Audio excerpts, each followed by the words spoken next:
오늘은 실과 몰입하기. 집중할 수 있는 마음이 행복하다. 이 몰입하기의 대가가 이 헝가리 말로 이 책 교과서에 나오죠. 칠과에 어떤 심리학자 나오죠. 발음하기 좀 어려워가지고 칙센트 마하이 미하이 칙센트 미하이 라는 미국의 심리학자인데, 이건 원래 독일 태생이래요. 이름은 헝가리어라 하더라. 이 몰입하기라는 말을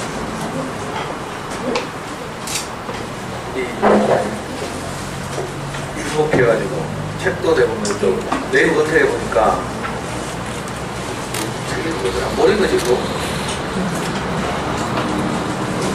미하이 칙센트 미하이.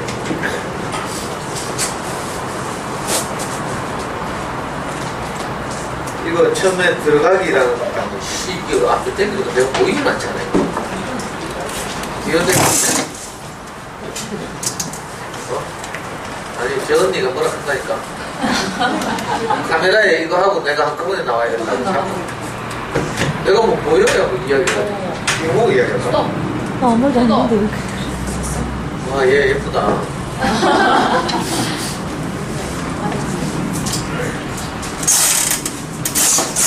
오늘 내가 시간이 없어가지고 PPT를 내가 임의로 만들지 않고 남이 만든 걸 그대로 가져왔어.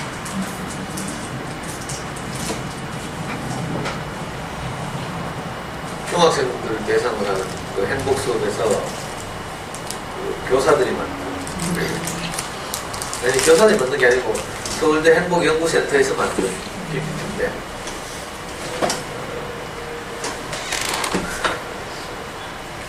여기 첫 단어에 들어가기죠. 들어가기.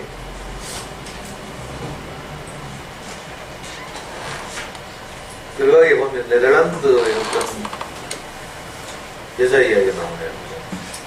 이거 되게 감동적이더라. 정신병원에 입원한 10년째부터. 그래서 다 모든 다른 분야에서 다 정신줄 놓고 사는데 손톱 정리는 똑같이 한다. 치매 걸린 어른들도 이런 분들이 많다. 치매 걸려가지고 다른 데서는 다 정신줄 놓는데, 어제 들은 이야기인데 같이 치매병원에 입원한 어떤 할아버지를 자기 남편으로 착각하는 거야. 그래 그 남편 그 할아버지한테는 직업정성인 거야. 그래가지고 그 할아버지의 할머니가 와가지고 처음에 기분 나빠가지고 막 하다가 나중에 딱 생각을 바꿔가지고, 그래 우리 영감 잘 돌아가지고 불쌍하다 뭐 이랬다는 소리. 그래 하여튼 이분은 손톱 정리만 저렇게 잘했다고 하잖아요. 이건 뭐 동영상도 못 찾아봤는데, 그런데 의료진이 이분에게 손톱 따듬기를 이제 전문적으로 교육받게 해가지고 병원의 모든 환자들 손톱을 다듬게 해가지고 나중에는 이게 병이 완전히 나았다. 이 몰입의 위력.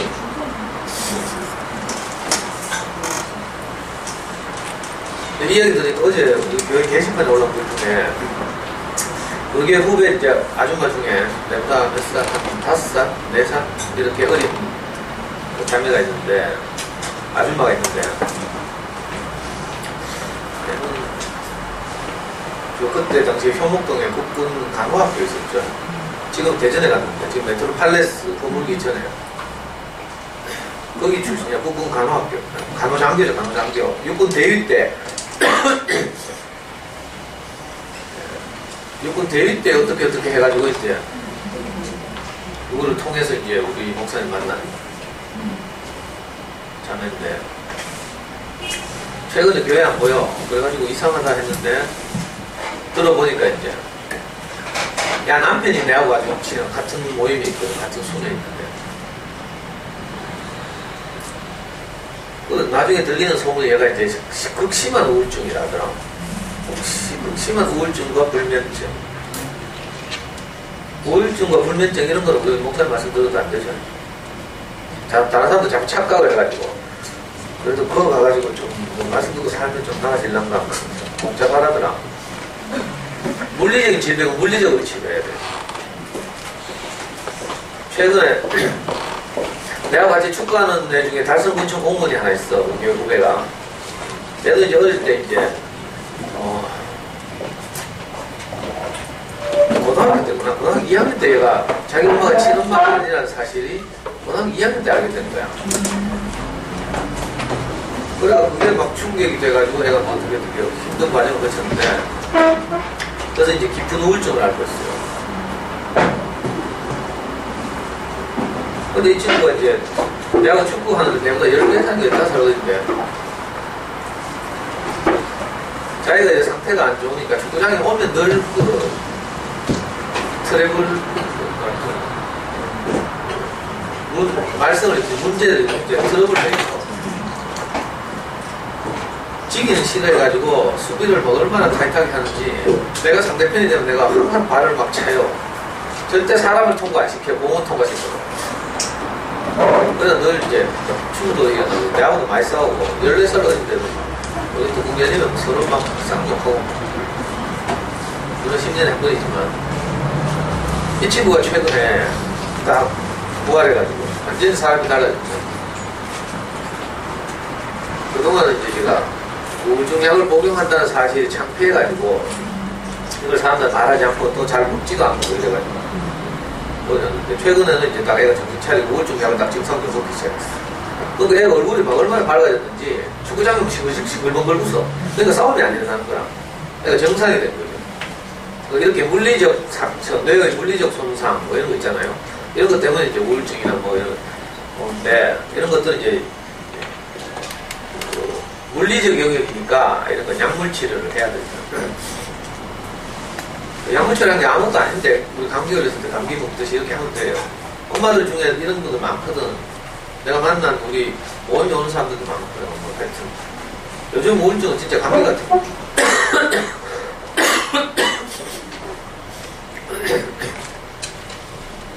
약 먹고 이제 건강을 회복하면 삶의 질도 확 달라지고 그렇거든요. 근데 약 먹는다는 사실이 창피하고 부끄럽고 남들 알까봐 막 이렇게 별거 아닌데, 저도 우리 교회 자매, 내하고 친한 자매들이 이제 심한 우울증을 앓으면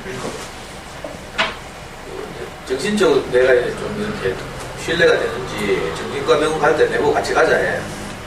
남의 옆에 내요. 근데 손 꼭 잡고 같이 간다니까. 세상에서 이거 뭐라 하는 뭐 부적절한 관계라 하고 뭐 불륜이라 하고 있지, 그게 아니고 이제 우리 관념이 없는 삶을 이제 못 봐서 그렇죠. 실제로 그렇게 그 교회 자매 하나가 나를 굉장히 신뢰하고 그래가지고, 이 아줌마 어느 날 출근하다가 오토바이 탄 애가 갑자기 소방도로 사거리에 튀어나오고 받았어. 그래, 그 상대방이 굉장히 크게 다치고 그랬죠. 그게 이제 큰 충격이 돼가지고 애가 사람 접촉을 두려워하고 집에서 못 나오는 거야, 오랫동안. 지금은 이제 다 회복됐는데, 그래가지고 한참 동안 이 사람이 고생을 했어요. 그래가지고 이제 우리 교회 형들의 누나들이 이제 그 정신적인 어려움을 겪는 사람들이 장보러 가는 병원이 있어. 두 군데가 하나는 수성구 CG에 있고, 하나는 그 국민의 사거리야. 국민은 옛날 호쇼치 있던데 뭐가 옛날 달성 군청 건너편에 그 국민의 사거리 있죠. 거기 가면 뭐 있는데, 대구 뭔가 거기야 왜 두 군데 가는데, 실제로 내가 손 꼭 잡고 갔다니까 그거 아니면 순간 그 정신 의사도 이상하지 마. 나오면 저걸 누구 아니 진짜 딱 위기가 딱 오면요, 남편하고 병원에 같이 가고 싶은 마음이 안 생긴다니까. 그리고 진짜 자기가 정신적으로 신뢰하는 사람, 그러니까 목사님하고 우리 교회 윤주라는 친구 있죠. 그 지금 30대 후반인데, 얘는 항상 자기가 가장 신뢰하는 사람을 데리고 병원에 가잖아. 근데 옛날에 목사님 좀 건강이 괜찮으실 때 목사님이 따라가 주기도 하고, 그 후에는 이제 다른 형들이 데리고 가기도 하고. 저도 그런 경우는 있는데 하여튼 그런 경우는 이제 약 먹으면 되죠. 그리고 약 먹는 사실이 남들로부터 무시되거나 뭐 이렇게 뒤에서 뭐 이렇게 하는 그런 사람들과 안 살면 되잖아. 그래 하여튼 그러면 굉장히 나아져요. 약은 먹어야죠. 이 여자 얘기하다가 지금 내 수많은 저도 사실 정신적 질환을 앓고 있다 했죠. 파트타임 정신병이라서 이 약물 치료가 잘 안 돼요. 언제 충동 조절 장애가 일어날지 모르겠고. 근데 이제 늘 그런 사람들은 이제 이건 풀타임 사이코니까 약으로 이렇게 치료할 수 있어요.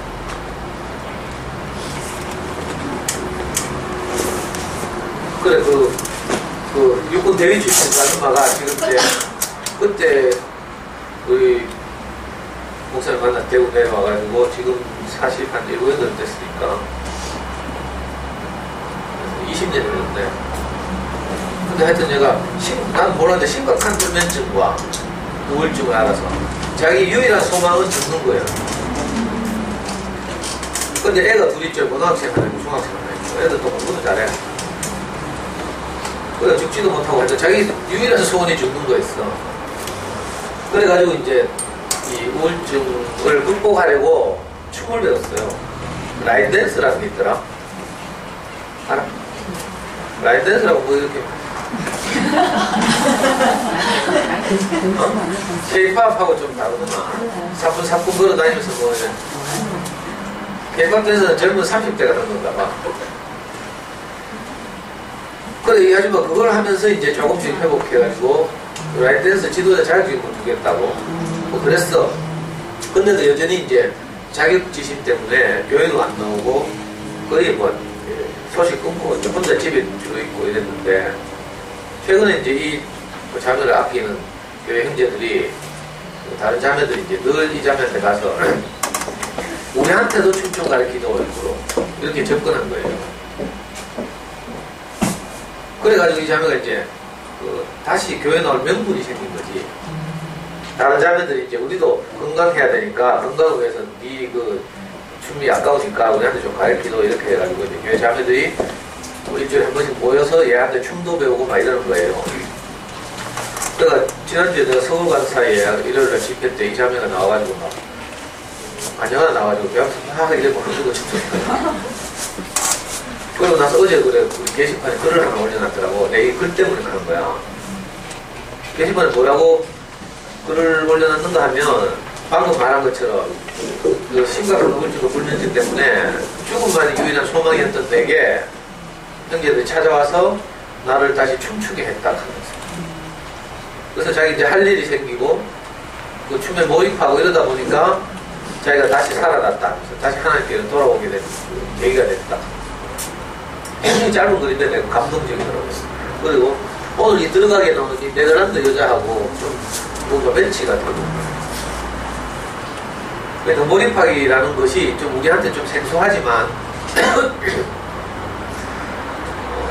우리가 이런저런 이제 뭐 인생을 살다 보면 많은 뭐 문제들이 아니겠어요. 아픔도 있고 뭐 사연도 있고 또는 즐거움도 있고 있는데 어려움을 겪는 경우를 보면 대부분 이제 내게 있는 산적한 문제들을 내가 항상 이고 사는 거예요. 머리에 가득 넣고 막 그러니까 머리 터지가 다 깨지고 이 문제를 딱 생각해야 되니까. 그런데 이제 심리학자들이 연구한 바에 따르면 내가 좋아하는 것에 몰입하는 거죠. 그 몰입하는 동안은 다른 이제 인생의 뭐 희노애락이나 뭐 건너나 이런 것들을 이제 잊어버리고 내가 현재 하고 있는 일에 집중하는 거예요. 지난주에 우리가 함께 알아봤던 음미하기와 어떻게 보면 좀 연장선상에 있는 거죠. 몰입하기. 그 재밌는 것을 찾아서 내가 거기에 집중하는 것. 몰입하기의 정의가 이렇게 해놨네요. 생각하기 두 번째 단원입니다. 생각하기 보면 이게 왜 나와?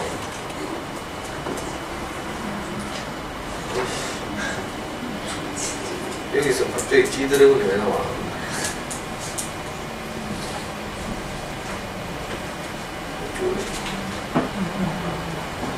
다시 자,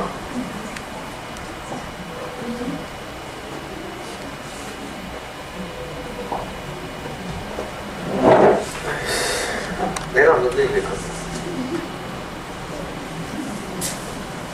하여튼 그 다음 생각하기.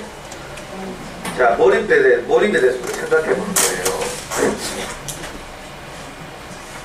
한 가지 일에 완전히 몰두되어 자기에 대한 의식조차 사라지고 시간과 공간에 대한 의식이 없어지는 상태. 못하더란 말이냐. 이걸 이제 몰입, 영어로 플로우라고 하죠. 제가 자녀교육 강의를 할 때 가끔 그 말씀을 드렸죠. 우리가 아이들의 변화를 주목하면 내가 항상 아이들 격려하고 칭찬할 거리가 발견된다. 그리고 영어에서 경제학에서는 이제 한 나라의 경제 상황을 파악할 때 그 나무를 예를 들면 나무에 딱 이렇게 단면을 딱 잘라서 그렇게 나무를 보는 방법도 있지만 나무의 전체 성장 과정을 보는 방법도 있죠. 이렇게 단면을 딱 잘라서 보고 경제학에서는요. 현재 우리나라의 경제 사정, 경제 지표를 보는 거죠. 그런 걸로 영어로 스팟이라고 해요. 스팟. SPOT. 그러니까 아까 나무로 말하는 단면, 현재 지점, 멈춘 지점 이걸 이제 파악하는 거죠. 근데 경제의 동향을 그렇게 파악하면 굉장히 비과학적이에요. 현재의 물가, 예를 들면 이렇게 지금 물가가 얼마다, 라면 값이 얼마다 뭐 이렇게 보는 것은 좀 과학적이지 못하죠. 그래서 좀 합리적인 경제학자들이 한 나라의 경제의 변화, 발전을 파악할 때 어떻게 하는가 하면 20년 전의 물가와 오늘날의 물가가 어떻게 변화하고 있는지를 살펴봐요. 이렇게 살펴서 경제 상황을 파악하는 것을 보고 플로우라고 하죠. 흐름 이런 뜻인데 여기서도 이제 좀 비슷하게 같은 단어를 쓰네. 심리학에서 말하는 플로우, 이거 몰입이라는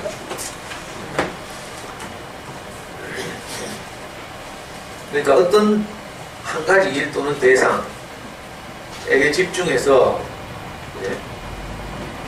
그 밖의 다른 것들이 생각나지 않는 상태, 이걸 몰입이라고 하죠. 내가 정말 좋아하는 일을 만나면 나를 잊어버리는 거죠.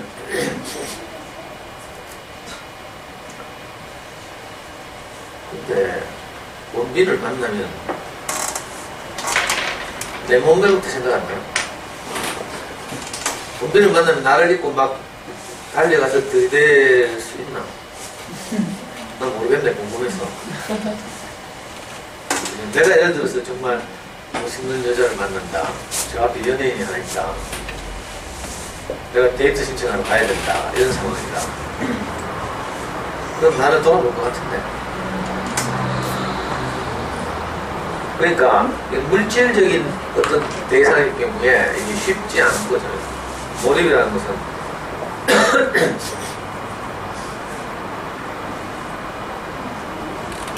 이 몰입이라는 개념을 만들어낸 분이 아까 말했죠. 이하이 칙센트 마하이라는 미국의 심리학자. 이분도 긍정심리학의 대가예요. 그런데 이제 이 심리학의 이분이 말하는 이제 몰입은 엄마들이 저는 내가 노트 나눠주고 막 쓰라 하니까 언제 가장 행복하냐니까 애하고 뭐 남편이 없을 때 뭐 혼자 텔레비 볼 때 뭐. 자, 그건 몰입이 아니에요. 여기서 말하는 몰입은 여기 음영체도 돼 있죠. 책에서 분명한 목표와 규칙이 있는 활동. 의미 없이 시간 때우는 거 이런 건 몰입이 아니라는 거예요. 정말 내가 좋아하는 일에 집중해서 다른 모든 것을 잊어버리는 상태, 이걸 몰입이라고 해요. 어제 우리 코코님 보니까 삼성하고 두산이 하는 야구 6차전에 아빠하고 애하고 현장에 갔더라고. 카스에 다 올렸대. 다행히 어제 같은 경우에 이제 삼성이 이겼으니까 막 광란의 동안이 대구구장에서 해 홈팀이 이겨. 그것도 막 겨우 막 질질 끌려가다가 막 마지막은 아니구나. 6회 7회 홈런 2방이 나와가지고 그럴 때 이제 막 그 풍선 흔들면서 막 난리 부르스를 치면서 다른 거 다 잊어버리죠. 그 상황을 즐기는 거라. 예를 들면 이런 것도 몰입의 일종이라고 할 수 있죠. 너무 짧아서 그렇지. 예. 그 순간만은 모든 걸 잊고 뭐 은행 대출금 이자를 내야 되니까 그런 생각 못하고 이제 막 삼성의 승리에 이제 즐거워하는 거죠. 예를 들면 이런 것도 몰입의 하나인데, 근데 이제 이분이 하시는 말씀이 이제 몰입과 이제 뭐지? 몰입과 중독, 그리고 또 몰입과 뭐 가치 있는 몰입과 그렇지 않은 것을 이제 구분하는 것, 이런 거 이제 우리한테 제시해 주는 거예요. 이 몰입을 통해서 높은 성취를 보인 사람들을 지금 보고 있습니다. 쥐들은 얘는 굉장히 젊은데 뭐 하여튼 걸어다니는 기업이라 하더라. 맞아요. 그래, 뭐 노래 잘해? 작곡을 잘하지? 노래는? 노래 잘해? 아래 저 뭐야 YG 사단에서 뭐지? 그 신인그룹을 어느 팀을 데뷔시킬까를 가지고 대결하는 생방송을 하더라. 그런 거 알아요? 저 경희씨는 안 해요. 그 엠넷에서 YG의 그 신인그룹 아이돌 남자 그룹 두 팀을 만들어가지고 훈련을 오랫동안 시킨 다음에 이 두 팀 중에 어느 팀을 데뷔시키려 가지고 생방송을 하는 거예요. 우리 시청자 투표하고 그래가지고 이긴 팀을 데뷔시킨 거야. 거기 보니까 K-팝에 나왔던 이시모라베 같이 생긴 공간을 보고 부산에 사는 이승훈도 있고 그래. 이승훈은 또 굉장히 창의적인 이렇게 깨고 또 부산에 사는 고등학생 걔 강승윤? 맞지? 걔도 그 팀이 들어있고 맞나? 그래가지고 5명 한 팀, 또 다른 쪽은 6명 한 팀, 이래가 막 몇 주 동안 계속 생방송 서바이벌 해가지고 이긴 팀을 이제 데뷔시킨 거죠. 프로그램이고요. 내 거에 왜 그런지 지들은 보니까 그 생각이 갑자기 나는데 얘는 작곡을 그래 잘한다고. 그래, 여자애들도 걔 누구야? 악동 뮤지션? 걔들도 거기 가서 뭐 지금 뭐 다른 애들하고 팀 짜가지고 준비하고 있더라.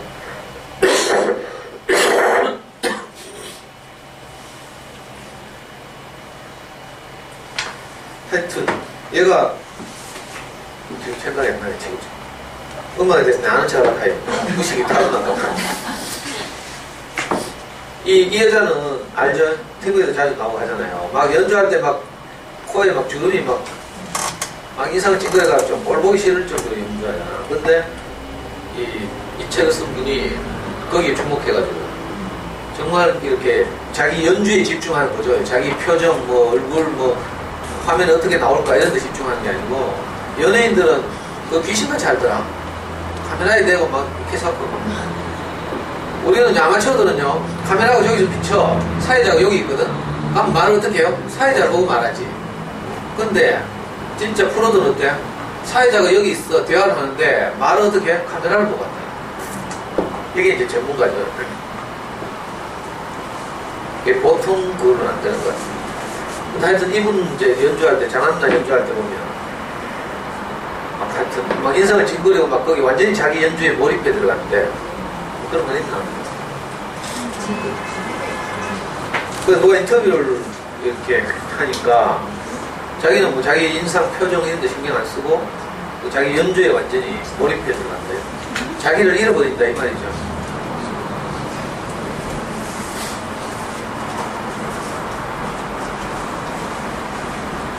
우리나라에 이런 사람 있는 줄 나 처음 알았어. 칠성 호텔에 수습 주방장이래.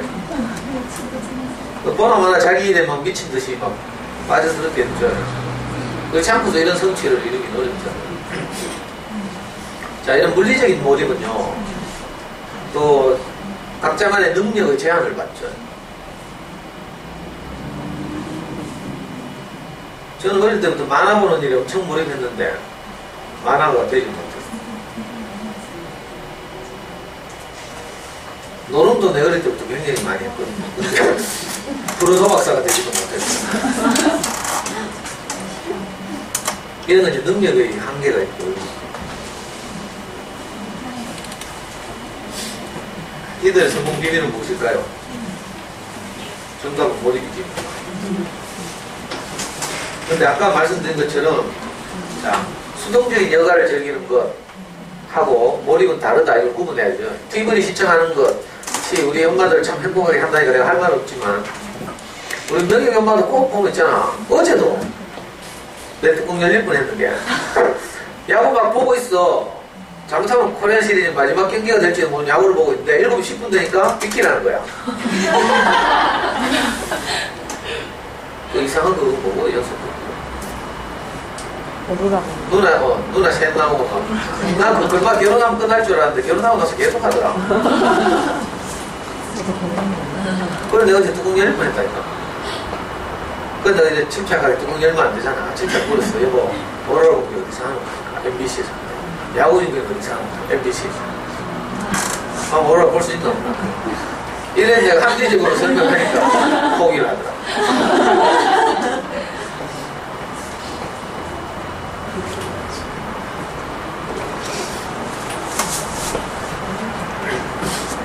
이분이에요. 미아이칭 센터가 아이들. 어쩌면 한 가지를 완전히 못 보되 자기에 대한 의식 쫓아오는 상태 경험해 본 적 있어요? 잘 없지? 난 많아. 자랑 좀 하고요. 자, 이걸 불교에서는요, 뭐라고 해요? 삼매라고, 삼매에 듭니다. 알아? 저도 안 다녀? 아니, 저, 지면동 가서 강의하는 엄마들이, 지면동 그 팔목한 발밑이라서 그런지 다 차로 되면 저래 등 달러가고 막 이러는데. 그러면서 내가 또 성경 공부를 열심히 해. 희한하죠? 재밌어. 네, 말했어요. 우리 활보원 나오는 넘버 중에도 남편이 스님이 주지 스님이 있다니까. 내 강의를 오랫동안 듣고 이제 나를 신뢰해서 그래가 우리 그 영희 엄마하고 개미 엄마하고 뭐 한 10명이 아줌마들이 그 절에 놀러도 가고 그랬잖아. 그 남편 절에. 재밌는데. 그래 하여튼 불교에서 말하는 삼매라는 게 있어요.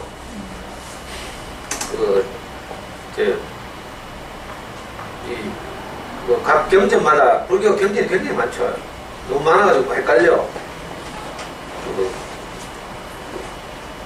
이거 돌아가셨을 때 전에서 제드리고 할 때 막 외우는 그걸 보고 반야심경이라고 하죠. 그 외에도 뭐 금강경 무슨 경 뭐 억수 많아. 기독교는 성경 하나밖에 없는데 경전을 얼마나 많이 몰라. 하여튼 경들마다 뭐 이 주장은 조금씩 다르지만 다 일관되게 하는 말이 삼매를 정득하라 이렇게. 어떤 삼매라는 어떤 경질에 여기서 말하는 이 심리학적으로 말하면 몰입이죠. 몰입하게 되면 나를 잃어버리고 그죠? 그 대상에 집중하는. 그래서 완전히 막 정신줄로 온다. 이 삼매를 보고 내가 정신줄로 온다 하죠. 완전히 자기를 잃어버리고 정신줄로 오는 거지. 정신줄 놓고 내가 대상에 빠져들어가는 거예요. 이거하고 비슷한.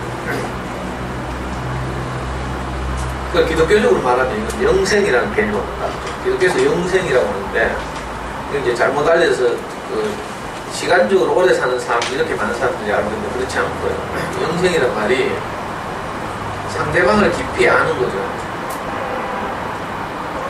예수님 그런 말했는데 어떤 제자가 영생이란 무엇입니까? 라고 물었어. 그때 거기서 대답하면서 하는 말이 영생은 하나님과 그의 아들 예수 그리스도를 아는 것이다 이렇게 대답합니다. 그러니까 내가 어떤 상대를 깊이 아는 것 그러면요 다시 말하면 그 상대에 깊이 빠져드는 거죠. 안다는 게 여러 가지 과정이 있는데 우리가 이제 지식적으로 네이버 사전을 검색하거나 이래가지고 어떤 사물이나 대상에 대한 정보 이런 걸 아는 거 이것도 아는 거죠. 이거 난리지라고 하죠. 이것만 아는 게 아니고요. 상대방에게 내가 완전히 매료돼서 내가 내 정신을 잃고 상대방에게 흠뻑 빠져드는 것 이것도 이제 아는 거라고 하죠. 그래서 자 이런 상태를 보고 영생 이렇게 말하고 이게 심리학적으로 몰입하고 비슷한 거예요.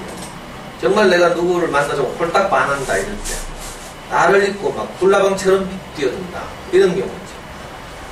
아까 정말 내가 막 본진물보다 더 잘생긴 누구 있지? 제일 잘생긴 우리나라에서 아줌마들이 제일 좋아하는 남자는 누구야?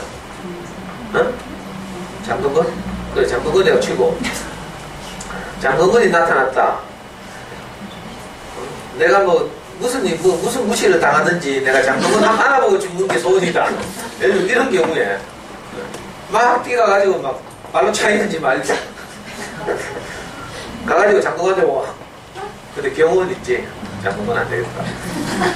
경호원이 제지할 거 아니에요. 안 되겠네. 진짜 어떤 대상에게 내가 취해보면요.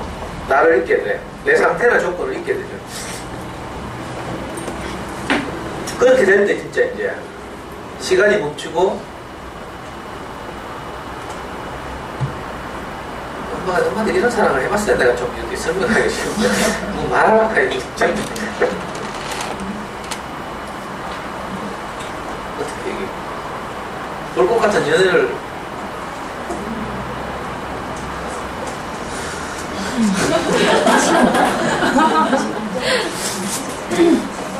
그래요.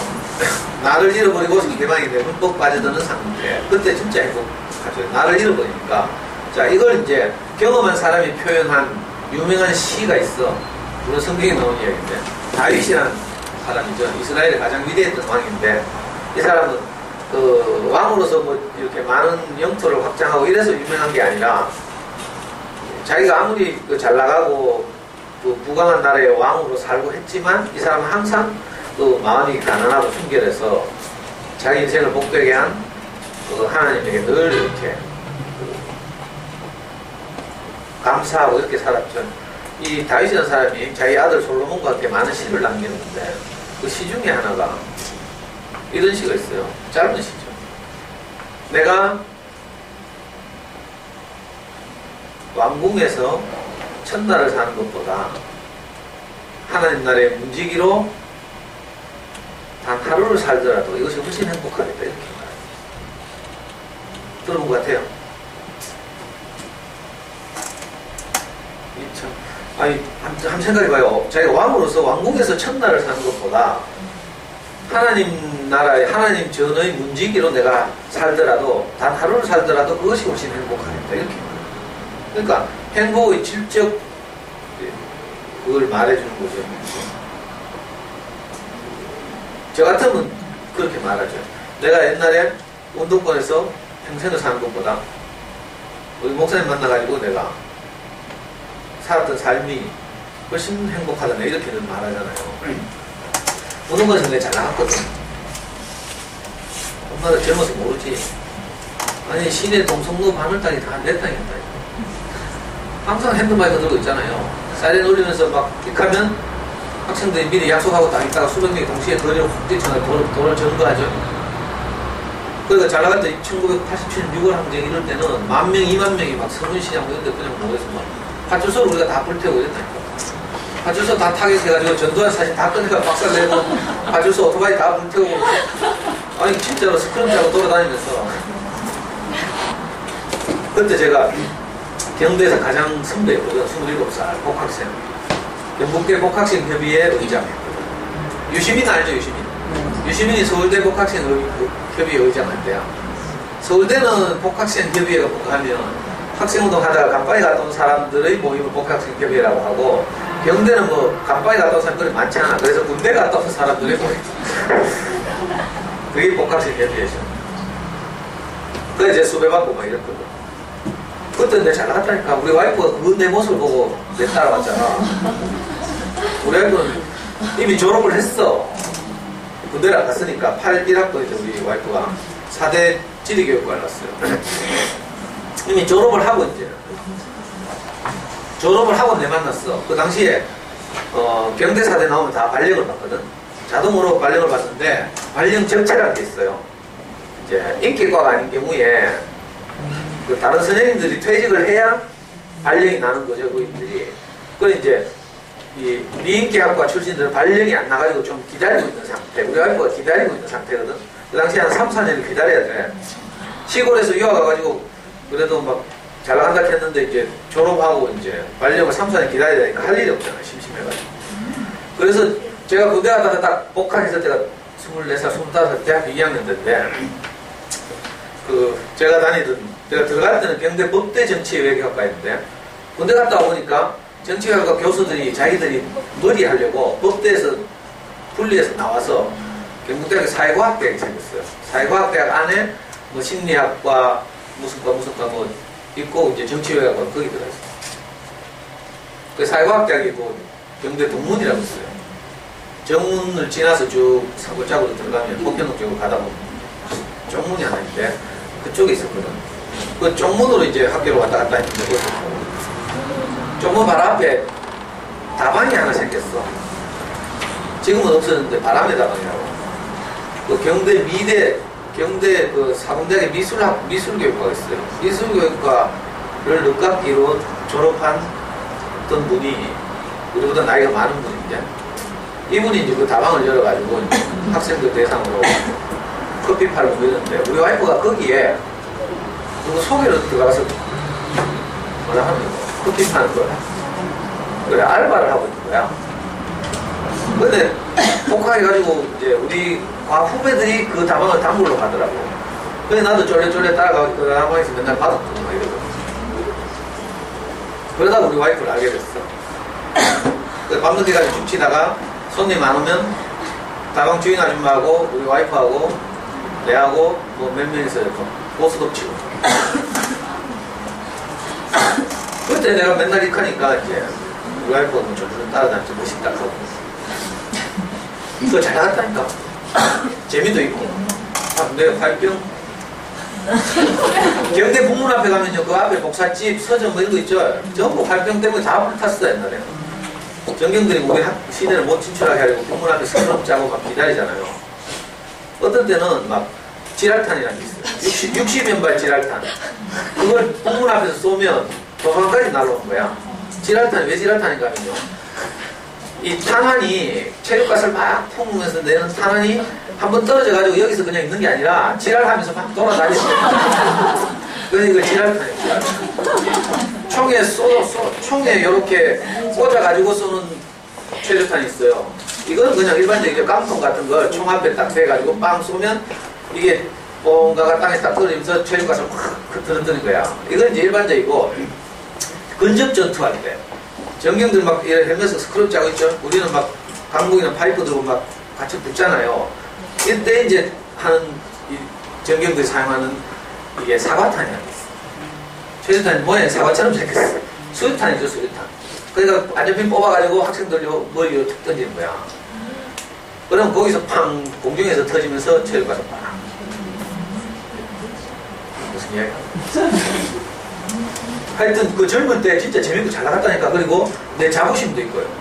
내가 내 출세나 미래를 도모하지 않고 우리 도서관에 가가지고 애들 다 잡았다니까. 도서관에 공부하는 애들 1987년 6월 학년 때는 잘 나가는 과들은 그랬어요. 경대 5과라고 있어. 운동권 출신들이 많이 배출된 경대 5과가 인문대 가면 철학과, 사학과, 네?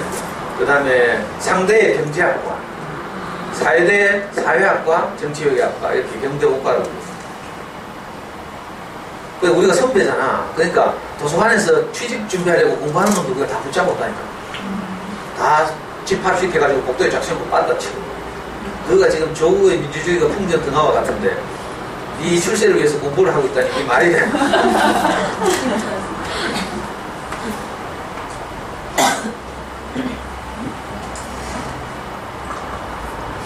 그때 제가 총장 퇴근 못하게 총장 공관 앞에서 단식했죠. 단식. 천막처럼 가만히 뛰니까 한복 입고. 그러면 이제 제가 딱 단식하고 있죠.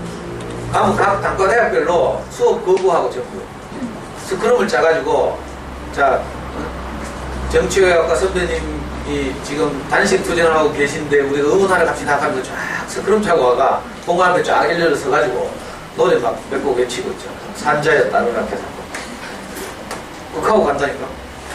그럼 총장은 막 퇴근하다가 이제 우리가 행패 부릴까 싶으니까 뒷문으로 도망가고.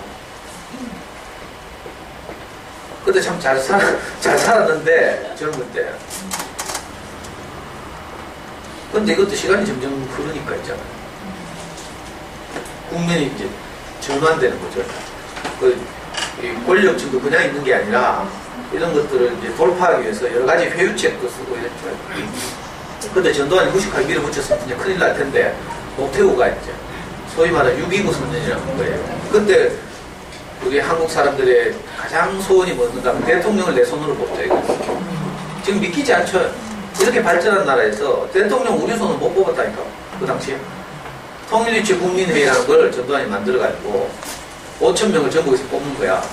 그러니까 육사 출신, 정부 말 잘 듣는 사람들을 5,000명 뽑아가지고 이 사람들 장충 체육관에 다 불러놓고 거기서 대통령 뽑는 거예요. 간접선택. 그러니까 87년까지만 해도 그때 당시에 핵심적인 구호가 독재 타도 직선 개헌. 대통령을 직접 우리 손 뽑도록 헌법을 바꾸자. 헌법을 개정하자 이거죠. 독재 타도 직선 개헌. 그러니까 비참했죠. 대통령을 내 손은 못 본다니까. 이건 이 야만적이고 후진적인 나라는 세계 유례 잘 없어요. 옛날에. 그러니까 그때 얼마나 재밌었겠죠. 잘 나가고 내 자신에 대한 자부심도 있고 이랬는데 근데 이게 영원한 게 아니더라고. 그 시간이 흐르고 하니까 나중에 어떤 일이 되는가 하면 어떻게 되는가 하면 나는 내만 블랙리스트 올라가 취직도 못하고 그것도 내가 좋은 동네 태어나 전라도에 태어났으면 국회의원이라도 안 하지.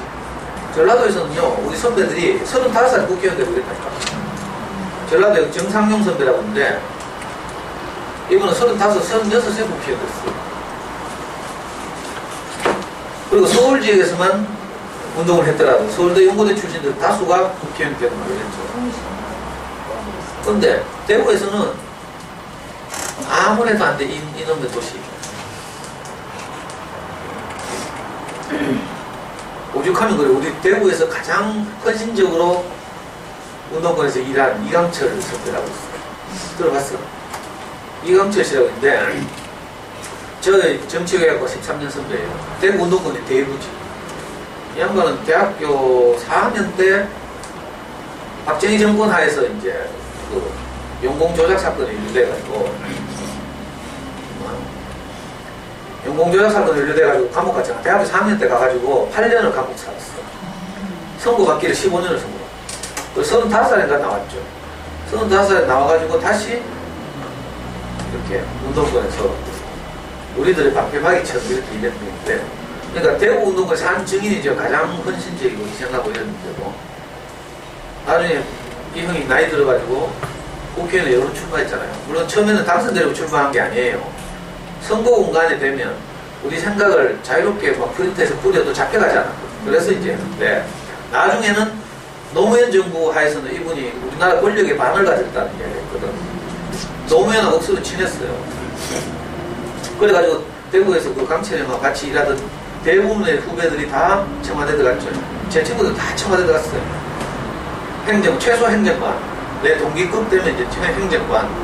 아니면 뭐, 하여튼 정부 기관이 많이 있거든. 그런데 다 들어갔어. 내 3년 선배는 경제 철학과 나온 대구 운동권 2인자라고 하는 남영주 선배라고. 그래. 이분은 국무총리실 행정조정실장. 그 엄청난 국무총리실의 행정조정실장 하는 엄청난 직급이에요.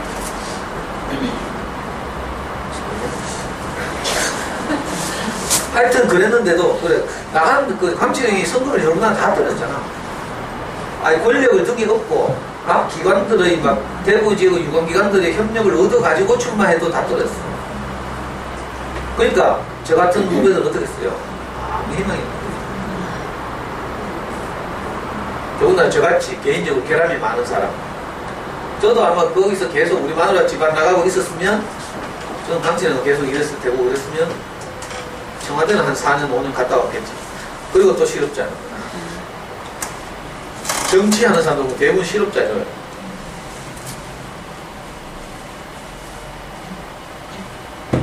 근데 그때 그렇게 뭐 한때 잘 나간 적도 있고 그런데 그 결과는 어땠는가 하면 내가 비참해졌죠. 자기 만족이 없는 상태. 뭐 하여튼 희한하게 인생이 거였어요. 근데 이제 제가 20년 전에 그렇게 진짜 제가 절망적일 때 지금은 제가 이제 뭐 목사님 워낙 좋아하니까 제 인생 스승이라고 그러지만 그때는 진짜 내가 갈 길이 없어서 우리 명익이한테 엄마만 돌아올 수 있다면 내가 무슨 짓인지 하겠다 이런 마음이었거든요. 근데 이분이 우리 와이프를 돌아오게 하니까 내가 그게 너무 도의적으로 감사하고 이래가지고 이 교회를 출석했다 했죠. 나는 여전히 막스주의자였어요. 지금도 세상 돌아가는 거 보면 저는 여전히 진보적인 관점을 가지고 있는데 내가 거기에 관심이 없어서 그렇지. 근데 이제 시간이 흐르면서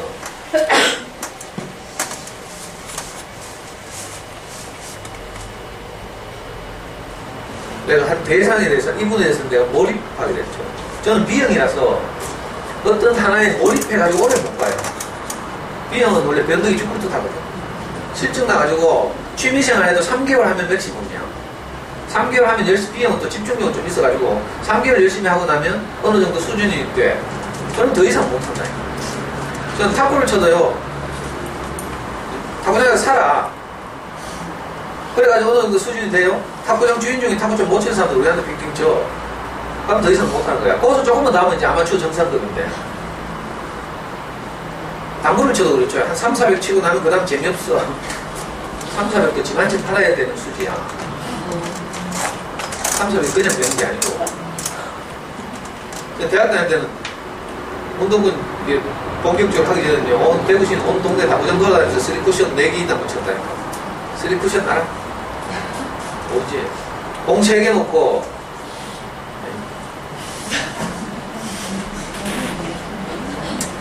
근데 제가 무슨 말을 하려고 하는가 하면요, 내가 물질적인 취미나 뭐 이런 데 몰입하는 것은 한계가 있고 그걸 통해서 또 만족을 얻는 건 굉장히 어려운 일이죠. 아까 말한 그 두바이 7성 호텔의 주방장이 수석 주방장이 된다 이런 건 참 자기가 좋아하는 일을 몰입해서 높은 성취를 이룬 아주 훌륭한 성공 사례지만 그러나 우리 일반적인 사람들은 그런 성취까지는 이루기 어렵죠. 그건 각자의 능력의 한계도 있고.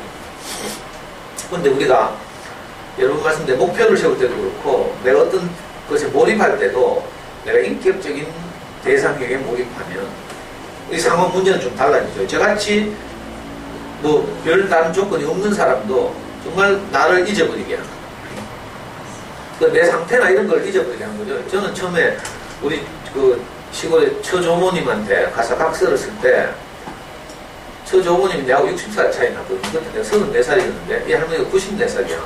딱 한 갑자, 갑자라고 알아요. 60년. 나는 1960년생인데 이분은 1900년생이야. 이분이 이제 시골의 가장 그 어른이었는데 이분 앞에서 내가 물 끓고 각서를 썼잖아요.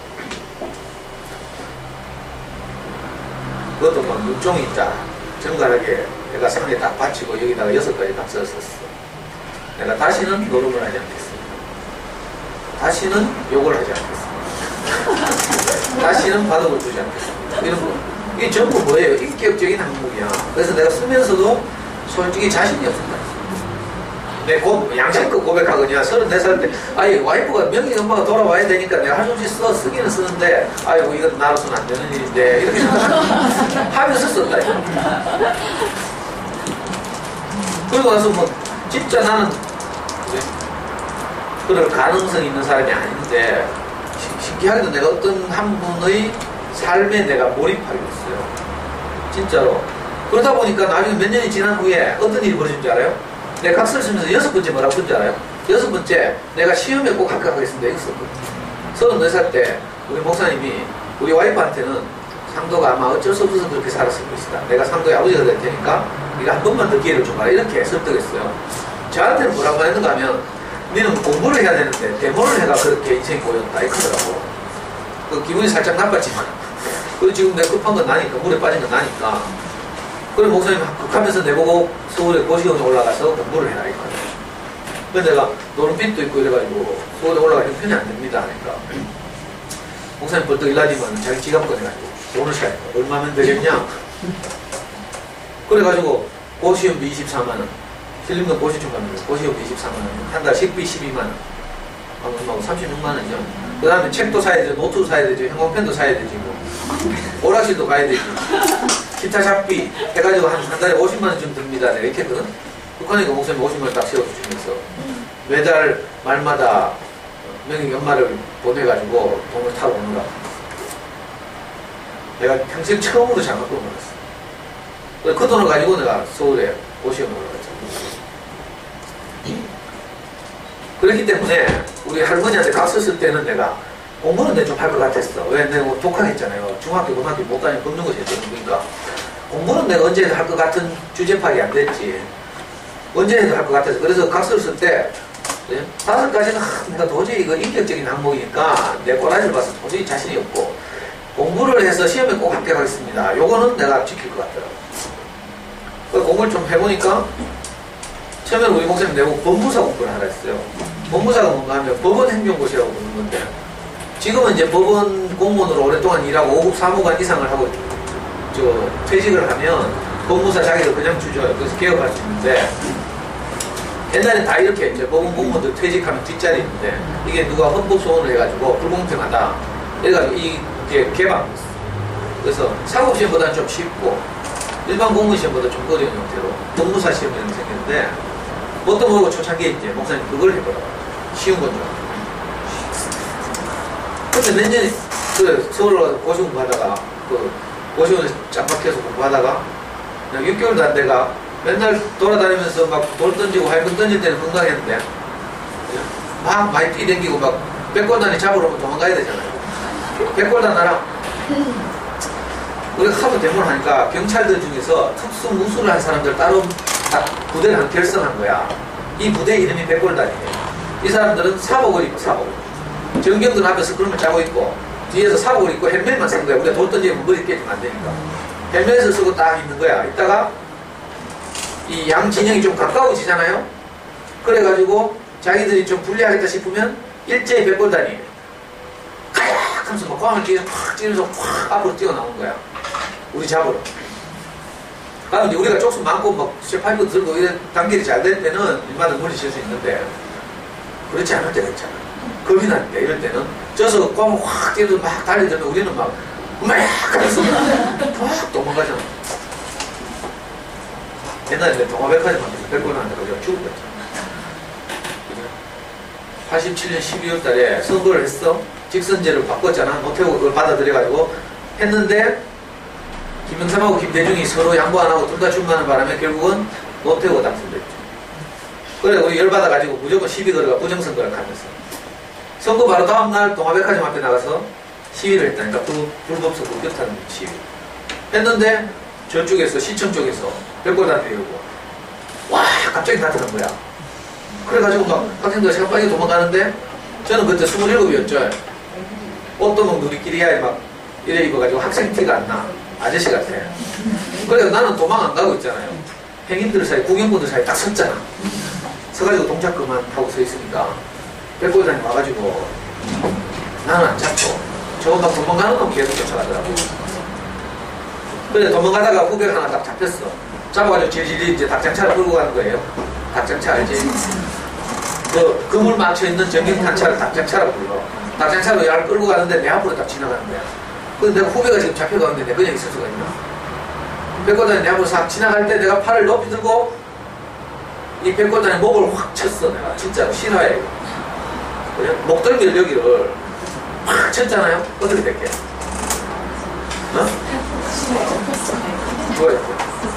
아니 백골단 앞으로 보고 가고 있는데 저 삐도 왜 저렇게 때렸다니까?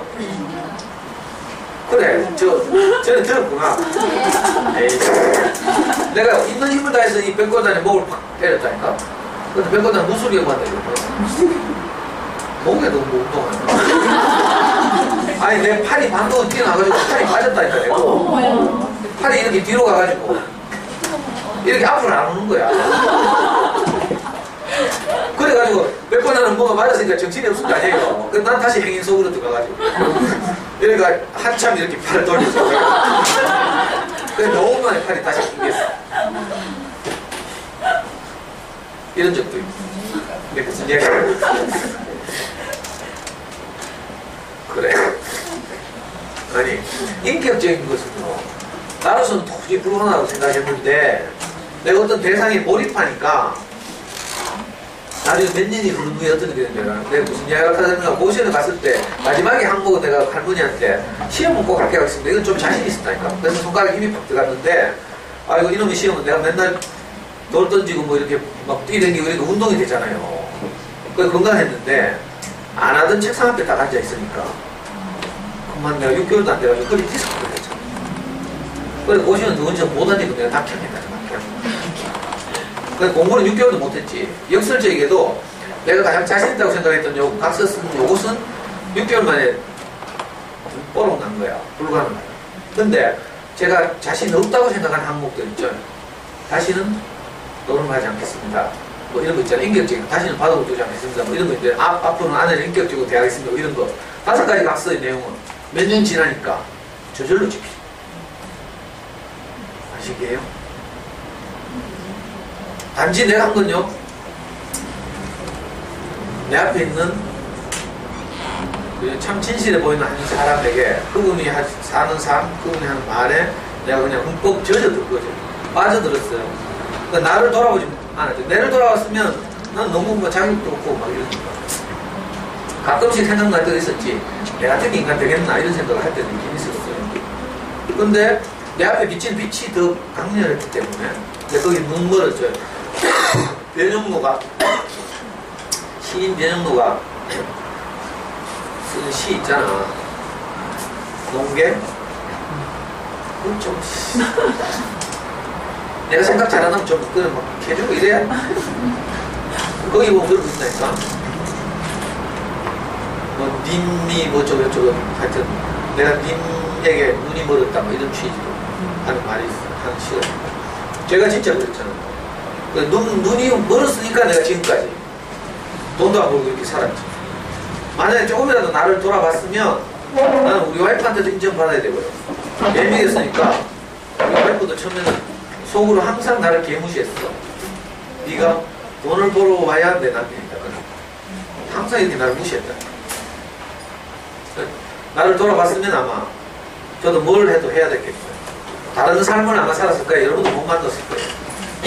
근데 다행히 제가 내 자신이 이렇게 뭐 돌아봐진다거나 이러지 않고 내 앞에 있는 대상에게 내가 너무 이렇게 반해가지고 눈이 부셔서 진짜 거기에 나 자신을 잃어버렸어요. 그리고 지금 시간을 살아왔어? 근데 돌아보니까 20년이 됐어. 아까 몰입에 대해서 정의할 때 어떤 대상을 향해서 자기 자신을 잃어버리고 이렇게 집중한 상태 이런 걸 몰입이라고 하죠. 내가 정말 좋아하는 어떤 것을 만나면 시간이 멈추는 거죠. 그리고 내만의 고백이 아니라 우리 형들 누나들이 다 그렇게 고백하대. 자기들은 20대 때 대학 다닐 때 우리 목사님 만났는데 그때 이후로 좀 시간이 멈췄대. 그래가지고 더 이상 시간이 흘러가는 것 같지 않다. 여러분들도 보면 사실은 3년 전에 내 만났잖아. 그렇죠?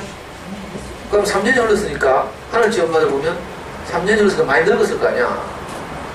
그래 안 그래? 동의가 안 돼? 지금 이제 40대지 민주씨? 안 됐어? 아직 39이야? 38? 그래? 그럼 40 됐어?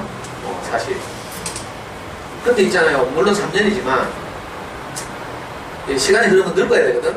근데 저하고 어떤 관계가 생기잖아요. 그럼 저는 항상 여러분들 볼 때 어떤 생각이 들어요? 그 처음 만났을 때 거기에 딱 멈춰있다. 여러분들도 저를 볼 때 그럴 거야. 계속 이렇게 관계가 딱 생겨서 어떤 대상을 향해서 내가 딱 집중하게 되면 더 이상 시간이 멈춘다. 그래서 저는 지금 생각하니까 내가 그때 34살이야. 내가 만약 정신줄 안 놓고 정신을 차렸더라면 34살 같으면 사업을 이렇게 해도 큰 사업을 일으킬 수 있지 않겠어요? 뭘 해도 했겠지. 내같이 똑똑한데 라고 말하면 아니 뭐 학원을 해도 하나 한다든지 내 수학 공부법 수학학원 내가 하면 진짜 잘할 것 같은데 애 스트레스 안 주고 진짜 내가 생각해도 잘할 것 같아. 애 딱 보면 지금 문제가 다 보인다니까. 근데 다음 화요일에 지금 서울 올라가잖아요. 왜 올라가잖아요? 저에서 옛날에 강의를 들었던 엄마 중에 지금 서울 가서 사는 엄마가 있어. 저에서 강의를 듣고 잠순이 엄마인데 대구 저 방초에 살았어. 잠순에서 내 소문을 듣고 있대. 호실제 강의한다 소문 듣고 왔지.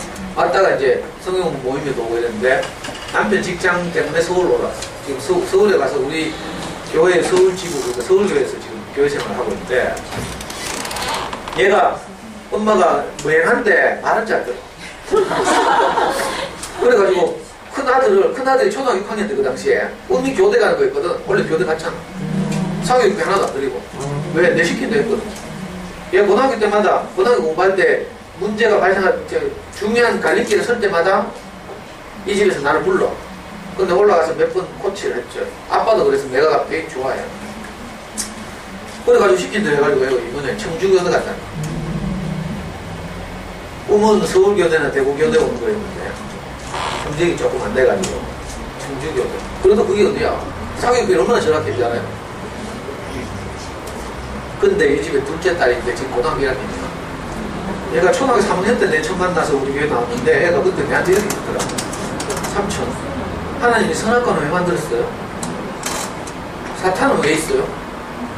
아, 그때 내 충격받았잖아. 초등학교 3학년에 이런 사유를 할 수 있다니까. 근데 얘가 커가지고 지금 고등학교 1학년이 됐어.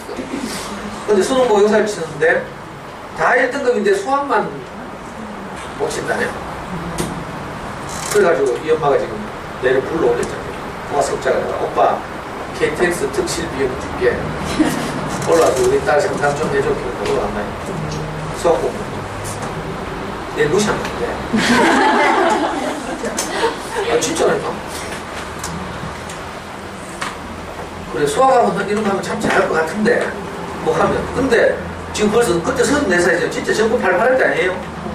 근데 난 그때 그런 생각이 안 들었어. 그리고 진짜 어디 홀려가지고 20년이 흘렀죠. 어떤 사람들은 내가 나를 비난하는 사람들은 뭐 어떤 이상한 목사한테 뭐 꼬시켜가지고 저거 욕할 수도 있죠. 근데 여러분들 보기 어때요? 근데 20년이 흘렀죠. 20년 동안에 우리 명희가 막 어제 그저께 하더라. 여보, 우리 그때는 왜 그래 싸웠지? 그때 진짜 사소한 걸로요.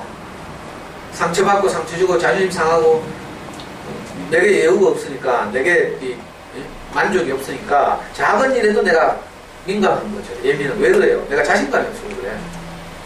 그때 진짜 자신감이 없었죠. 내게 만족이 없었죠. 어떻게 살아야 행복할지 모르고 이러니까 작은 일에도 나를 무시하는 것 같고 요만한 말투, 태도 설거지하면서 그릇 부딪히는 소리만 나도 내가 예민해가지고 저기 나를 무시하나. 내 돈 못 벌어온다고 저기 신경질 나가지고 그릇 깨는 거지. 이래 생각이 든다니까. 그러니까 또 막 쫓아가가지고 네 그릇 소리 왜 방금 냈어. 이래가지고 새벽 3시까지 싸운 거야. 그러니까 이게 사람 사는 게 아니지.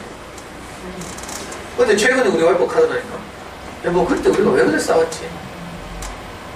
내가 했지. 우리가 만족이 없어서 그랬지. 우리 인생을 참 어렵게 말하면 우리 인생을 참 만족해하는 어떤 것, 어떤 대상 이걸 보고 그 히라브로 그리스도라고 불러요. 옛날 그것을 찾던 어떤 사람들이 이 히브리어로는 메시아라고 그러죠. 메시아는 물질적인 개념인데 이스라엘이 늘 강대국의 식민지가 되어 있으니까 우리 조상 다윗 같은 위대한 왕이 나타나서 우리를 이 식민지 상태에서 해방시킬 것이다. 메시아가 올 것이다. 이런 사상을 이스라엘 사람들이 늘 가지고 있었죠. 자, 이것을 인격적으로 바꾸는 것이 그리스도라는 개념이죠.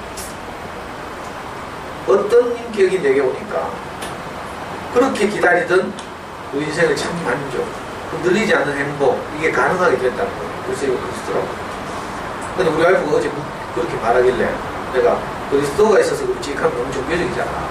그래서 우리 마누라 수준에 맞춰가지고 내가 그때는 우리가 만족이 없어서 그랬죠. 진짜 그랬다니까.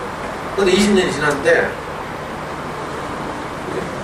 뭐 말로 설명할 수 없는 충만감? 이런 게 있잖아. 그 몰입과 중독 책에 나오죠.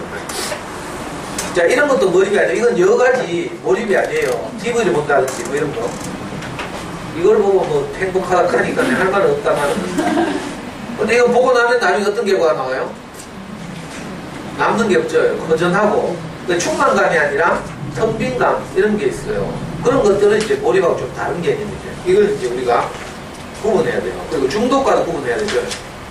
여기 보면 중독은 그거 안 하면 불안한 상태. 저는 이 몰입과 중독을 둘 다 경험해봤어요. 중독을 경험하면 도파민이 나오죠. 노름을 딱 해보면요. 상대방하고 탁 앉아가지고 그 긴장감을 느끼면서 카드를 막 돌릴 때 뇌에서 뭐가 막 분비된다니까.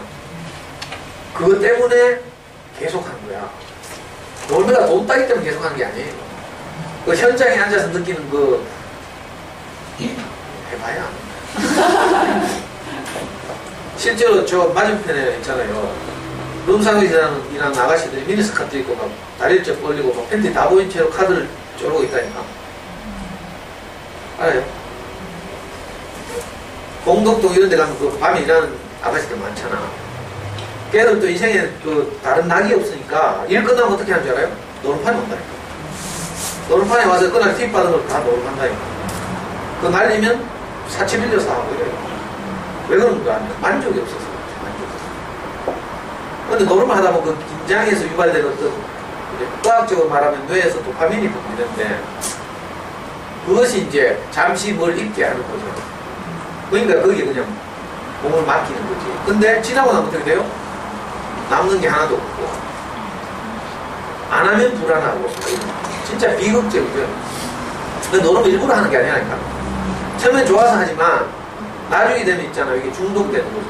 그래서 그래서 우리 목사님이 우리 와이프 보고 상도가 어쩔 수 없어서 그렇게 살았을 것이다. 이렇게 말했다잖아. 제가 그 말을 전해 듣는 순간 어떤 느낌이 드는가 하면 아이고 어떻게 나를 알지? 내가 일부러 막 하고 싶은 게 아니고 내 마음으로는 정말 거기서 빠져나오고 싶어. 어떻게 하는지 악순환의 고리를 끊고 싶었어요. 그래서 우리 마누라가 막 바가지 긁을 때는 내가 손가락 일부러 칼로 째가지고 내 혈서도 여러 번 썼어요. 이 뭐야 문종이에다가 우리 와이프한테 여보 미안해 다시는 속상하게 안 할게 이걸 막 아플까봐 조금 째가지고 피 막 흐들락하면 막 쥐어 짜가지고 그럼 우리 와이프는 이제 또 순진해가지고 근데 30대 초반 얼마나 순진하겠어요. 착하고 지금은 그런데 그 고기 접어가지고 있잖아. 그 남편의 약속이라고 그러고 아이고 불쌍하게 살았다. 근데 젊은 때 잠시 불쌍하게 살아가지고 지금 늙어서 오고 하잖아. 전혀 자기에게 스트레스 주지 않는다. 자기 마음대로 해도 되잖아 지금. 내가 어떨 때 보면 우리 와이프의 아버지 같다니까. 옛날에 그렇게 볼 때랬잖아. 그러니까 중독과 몰입은 또 다르다. 저기 말하지만 해보고 나면 남는 것이 아무것도 없어요. 이게 중독이거나 아니면 그냥 여가거나 이런 것들. 단기적으로 행복한 뭐 이런 이제 여가도 있고 뭐 요즘 젊은 날 캠핑도 가고 이런 참 즐겁죠. 가족간 뭐 이렇게 뭘 하고 이런 참 즐겁긴 한데 이 결과적으로 여기서 말하는 심리학에서 말하는 이 몰입이라는 것은 지나고 나서 내게 가득한 충만감 이런 게 이제 남는가 이게 중심이죠. 그게 남지 않는 것을 보고 이제 심리학에서 말하는 행복은 어디에 몰입한 것이다 이렇게 말하는 게 아니에요.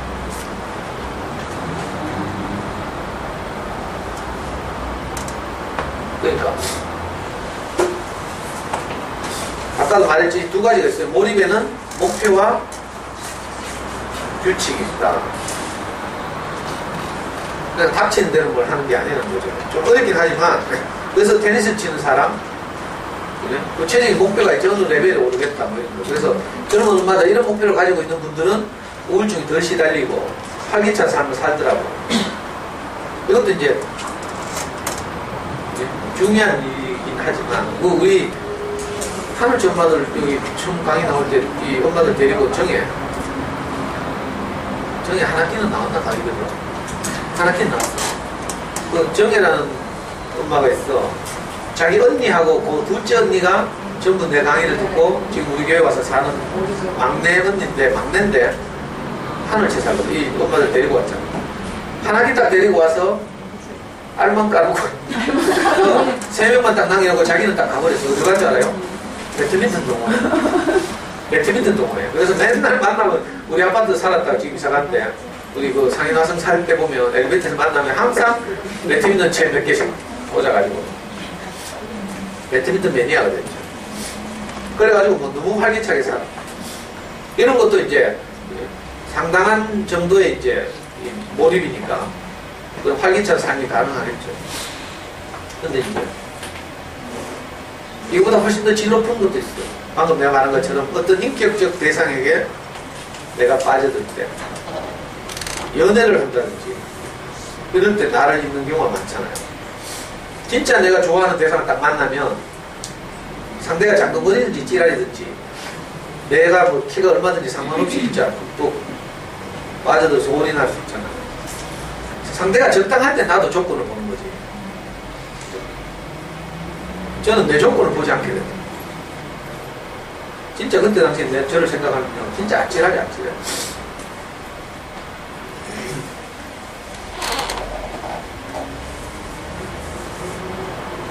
그러니까 한 가지 일에 몰두하면서 내가 딴 생각을 하지 않는 거, 이게 몰입이죠. 집안에 뭐 이런저런 우환이 있다 하더라도 하다못해 운명이 엄마는 요즘 뭐 하는 거 아닙니까? 인터넷으로 뭐 자꾸 그거 쪼가리하고 뭐 시라고 시켜가지고 오 계속 있다. 그러다가 쌓인 게 얼마인 줄 알아요?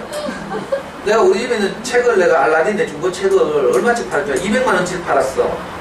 내가 받은 돈 200만 원이라고. 그러니까 책을 얼마나 많이 팔았겠어요? 50박스 정도를 팔았는데 그러면 그 책 제목에 얼마나 많이 비었겠어요? 지금 어떻게 된 줄 알아요? 불과 몇 달 사이에 전부 헌금 쪼가리로 그거 다 쳤어. 지금 이제 한 달 후 이사 가야 되는데 12월 10일에 이사 가려고 하면 이제 지금 계속 내가 소원하고 있잖아. 헌금 쪼가리 좀 처리하라고 하고 가자. 그런 걸 뭘 하면서 뭘 있나? 근데 이건요, 우리 뭐 하는 거 연속으로 보면서 이렇게하니까 이것도 아니고 저것도 아니고 몰입이 아니지. 기업이 엄마 보면 내하고 모임하면서 꼭 카카오톡 하고 있어. 그러면 어떻게 돼요? 내가 하는 말이 전달이 잘 안 돼요. 잘 안 들려. 아니, 카드게임 할 때, 특히 원카 같은 거 할 때 있잖아요. 승부를 하잖아. 6명이 빙 둘러 앉아서 해. 그러면 기업이 엄마 옆에 있는 잘하는 애 아빠가 있거든. 그걸 견제를 해야 되거든. 그럼 집중해도 견제가 됐던 말동이야.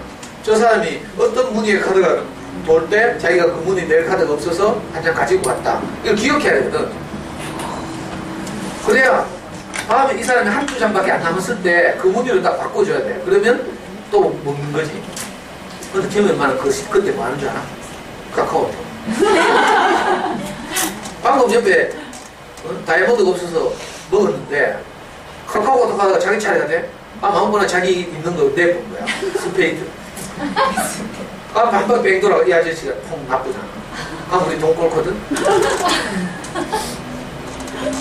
그래, 내가 맨날 하잖아. 니 제발 좀 무음해라, 무음. 휴대폰을 무음해야지, 무음. 뭐 하나라도 제대로 해. 몰입은 딴 생각을 하자.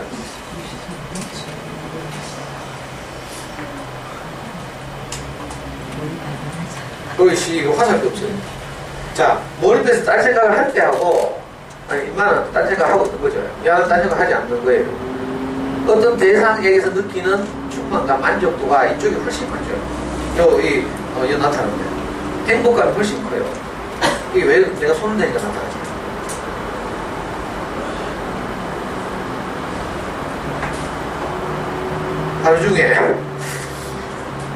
하루 중에 딴 생각이 들지 않고 뭔가에 몰입해 볼 때는 언제인가요? 엄마들 전부 연습국도 없대. 저는 하루 중에 언제 제일 행복한 줄 알아요? 진짜로 솔직히 맞을까? 다음날 강의나 모임 있잖아요. 그래서 내가 항상 그날 밤에 그 준비하는 거야. 그때 내가 급하니까 몰입해야 되거든요. 그래서 심화반을 해도 성경 공부를 하는데 우리 목사님 옛날에 20년 전에 이 텍스트를 가지고 어떻게 말씀하셨는지 이걸 써놓은 책이 있죠. 책이나 뭐 문서가 있어요. 그걸 제가 아이패드에 띄워서 제가 다시 공부해보고 목사님 시간 더 나면 mp3 파일도 들어보고 이렇게. 그리고 이게 이 말이구나.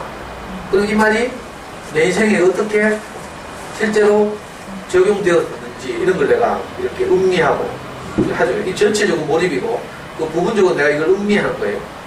그리고 내일 만날 사람들의 얼굴을 떠올려. 여러분들 강의 올 때 얼굴 떠올려보나? 저는 얼굴을 떠올려봐요. 그리고 한 사람 한 사람 생각하죠. 이럴 때 내가 어떤 것에 집중하는 건 진짜 행복하다니까. 내가 이 시간을 소중하게 쓰고 특히 이번 학기는 더 그래. 이번 학기는 내가 준비를 좀 더 성실히 하는 거예요. 다음 학기에는 내가 영화를 가지고 말락하니까 엄마들 반응이 심하지 않고 다운받아 그렇게도 안 보고 이래가 치우고 오늘 잠순에서 책이 한 권 나왔어. 알아요? 잠순에 한 번이라도 같은 사람 매일 왔을 텐데 잠순에 애들이 소문난 영화부터 지금까지 책이 2권이었지. 헷갈렸잖아. 이걸 한 권으로 뭉쳤어. 뭉쳐서 정리를 잘 해놨더라고. 통합 로드맵 하면서. 뭐 이거 좋네. 그래, 통합 로드맵. 요거 한 권만 있으면 돼, 이제. 그게 오늘부터 판매되는 거야. 그리고 서울에서는 인터파크하고 예스24에서 잠수님이 직접 강연을 해. 그 선착순 400명 신청하도록. 내가 지금 11월 5일날 화원초등학교에서 이거 우리 아이 뭐 특성에 맞는 영어 공부 시작하기 이거 강의하거든요. 혹시 이거 뭐 엄마들 영어 공부 다 시작하는 엄마들은 그렇고 어디 유아들 엄마들 같으면 혹시 한번 들어봐봐. 그리고 12월 달에는 월배 이마트 문화센터에서 왜 똑같은 주제로 월배 이마트에 그런 거 하러 오는 엄마들이 어린 엄마들 유아 엄마들이겠지. 교육청에서 일부러 지금 보내가지고 하는데 그 잠수의 책 이거 내가 지금 오늘 가서 사야 되는데 사가지고 이제 좀 최신식 그림을 말해줘야 되다니. 그래서 내년에도 내가 할까? 아니 책이 있으면 강의에 오시 싶고 잠수의 용법 이거 단행본 한 권을 딱 넘겨가지고 내년에 1학기 하겠지. 아니면 수학 공부 가지고 1학기 할까? 잠수의 1학기 하고 수학 공부 2학기 할까? 수학이 좋아요. 예, 배사님.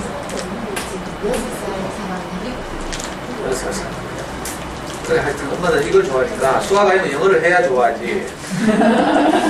뭐 영화로 보는 장애교육하니까 전부 국방이 피고 그건 내 혼자 해도 된다 그런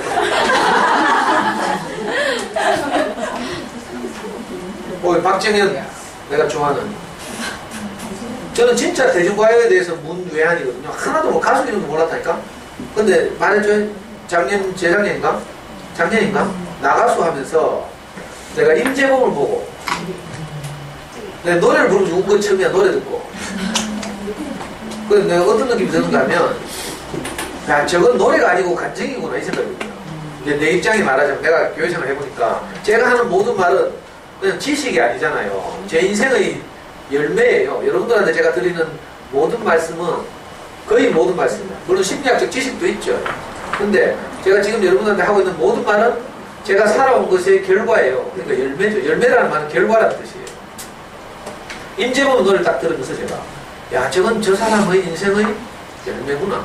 그냥 노래를 읊조리는 게 아니라 스킬 뛰어나게 해가 막 잘하는 게 아니라 자기를 말하고 있고 자기 감정이고 이 생각이 든다니까. 그때 너를 위해 부르고 그 짧은 꼭지 인터뷰를 중간중간에 삽입해가지고 뭐 이렇게 할 때 뭐 버스비가 없어가지고 지하철 뭐 타고 다니고 뭐 이런 이야기 막 하더라고요. 와이프는 뭐 암에 걸려가지고 어쩌고저쩌고 하는데 그때 저 겸이 아빠하고 내가 같이 울었잖아. 같이 겸이네 집에서 그걸 보다가 임재범이 너를 위해서 보다가 그때 처음에 내 대중가수에 대해서 알게 됐어. 그 전해에 우리 저 심화반에 나오던 수승교사 어떤 엄마가 저한테 공연 초청을 해가지고 누구 공연인지 코엑스에서 엑스코에서 이승철 콘서트를 한대. 나 이승철이 누군지 몰랐거든. 믿어져요? 2년 전인데 나 이승철이 누군지 몰랐어요.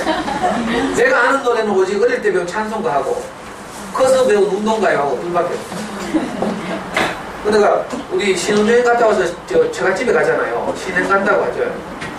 처갓집에 가니까 젊은 사람들 없고 이제 나이 드신 뭐 남자들이 한 방에 모여가지고 저를 맞이하고 있더라고. 술도 한잔 권하고 노래를 시키대. 내가 거기서 내가 아는 노래 중에서 가장 부드러운 노래를 부르잖아요. 그게 김지아 시인이 쓴 타는 목마름으로 가는 거였어요. 그거 하니까 처갓집 어른들 다 바쁘더라고요.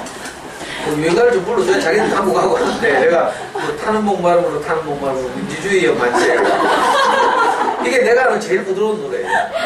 내 머리는 너를 잊은 지 오래. 노무현이 이거 선거운동 하면서 자주 불렀잖아. 우리는 막 그거 들으면 가슴이 뛰고 막 눈물이 핑 도는데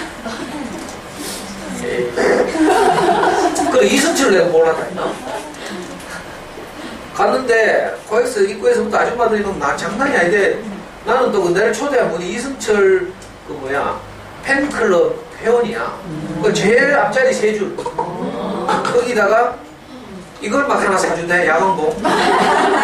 입구에 가니까 뭐 야광봉 팔고 난리야. 나 그것도 처음 가보거든. 옛날에 호전전에 강의 듣던 그 대성초등학교 엄마가 울명이 고등학교 때 난타 티켓을 한번 준 적이 있어요. 가족 가보라고. 그때 난타 공연 가보고 이런 공연 처음이야. 난타가 좀 다르잖아요. 난 대중가요 공연 처음이라요. 근데 이승철 앞에 바로 앞에서 노래를 부르니까 나는 솔직히 재미도 없고 아는 노래 하나도 없고 뭐 뭐라 하나? 이상한 노래 막 하고 그랬는데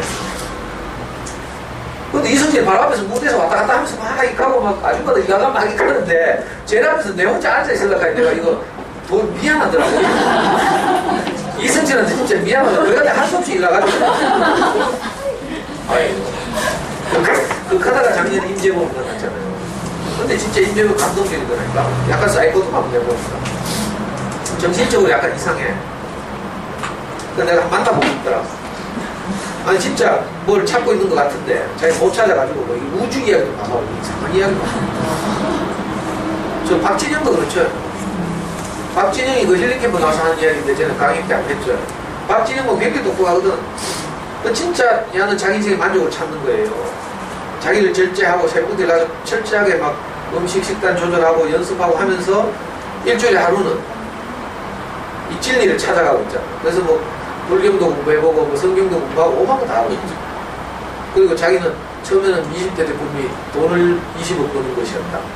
20억 벌면 자기 인생에 만족이 있을 줄 아는데 25살 때 무슨 고기인 거 히트해가지고 20억을 벌었다. 근데도 만족이 없었다. 그 다음에 뭐였지? 명예를 얻는 것이다. 그래가지고 자기 노래가 자기가 작곡한 노래가 미국의 빌보드에 탑 100 안에 들면 자기가 명예를 얻은 거라고 생각했대. 그래서 해초의 원더걸스를 통해서 노래가 뭐 60년이라고 하고 100위 안에 들었어. 근데도 자기 인생이 만족이 없더라. 그래서 자기가 마지막으로 세운 목표가 뭐였는가 하면 봉사, 자선을 하는 거였죠. 그래서 뭐 자기 수익의 일부를 이렇게 남을 위해서 쓰고 자선을 하고 봉사를 하는데 그래서 그 전에보다는 상당한 이렇게 만족이 왔는데 그래도 1% 카드, 2% 카드 뭔가 2% 부족하다. 그 2% 부족한 걸 찾고 있대. 그래서 내가 박진영한테 편지 한번 보내려고 하다가 당신이 찾는 2%. 나는 편지 보낼 때가 너무 많아가지고 옛날에 박완서 선생이 소설 읽다가도 내 편지 보내고 싶으면 꿀떡 같다니까. 박완서 선생이 자기가 쓴 단편소설 보면 한 말씀만 하소서 이런 소설이 있어요. 한 말씀만 하소서. 왜냐하면 이분이 평생을 그 카톨릭 신자로서 성실하게 살아오고 좋은 감동적인 소설도 많이 쓰고 이랬는데 어느 날 서울대 의대 다니던 자기 아들이 교통사고 죽었잖아요. 그러니까 이게 너무 막 애통해가지고 이 박완서 선생이 자기가 늘 가는 그 성당 어디 뭐 가가지고 막 바닥에서 막 뒹굴면서 하나님한테 막 호소하는 거야. 내게 왜 이런 일이 일어납니까? 당신이 진짜 살아계시면 내게 한 말씀만 해주십시오. 이런 취지의 내용을 막 소설에 담았어요. 그걸 막 자기 피눈물을 토해서 쓴 소설이지. 그걸 제가 옛날에 우리 명희 엄마가 영대병원 입원해 있는 동안 제가 일주일 동안 간호하면서 우연히 그 영대병원 1층에 있는 그 문고에서 빌려다 봤어. 한 말씀만 했어. 그거 읽고 나니까 내가 박완서 선생한테 내 편지를 쓰고 싶더라니까. 당신이 찾고 있는 그것이 있습니다. 대답이 4개 있습니다. 4개 있습니다. 그럼 좀 건방지니까. 내 인생의 스승에게 있습니다. 다른 자에게 예수에게 있습니다. 다른 자에게. 진짜 가고 싶더라고. 근데 내가 바빠서 힘들고. 아, 진짜로. 전 김용옥 선생한테도 한번, 김용옥 선생이 그거, 요한복음 강의라는 내가 책을 사서 읽어봤거든. 김용옥 선생이 뭐, 많은 강의를 하잖아, EBS에서. 그거 내가 좀 들어보거든. 그분 요한복음 강의도 했어. 그리고 자기 책도 냈어. 그리고 기독교 성서 이해라는 책도 내고. 이런 거가 진짜 박학 다식하고 이래가지고 막 원서를 막 사서 읽으면서 막 그걸 해석하고 있더라고. 내가 다 읽고 나서 드는 느낌이 내보다 모르는구나. 건방지죠, 내가. 건방져도 할 수 없어요. 그렇게 연구하고 막 이랬는데도 나는 아무 연구도 안 했어요. 근데 그냥 내 스승을 잘 만나서 거기에 대상에 몰입해서 내가 좀 뭘 들었는데 요한복음이 내게 손에 잡힌다니까. 요한이 남이 아니고 바로 나구나 이런 생각이 들고 그 요한 안으로 내가 들어갔다 나왔다는 거.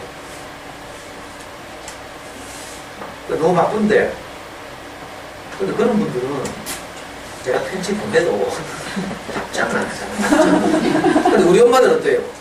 내가 강의하면 그래도 문자라도 하고 쪽지라도 하고. 근데 가까이 누구 하나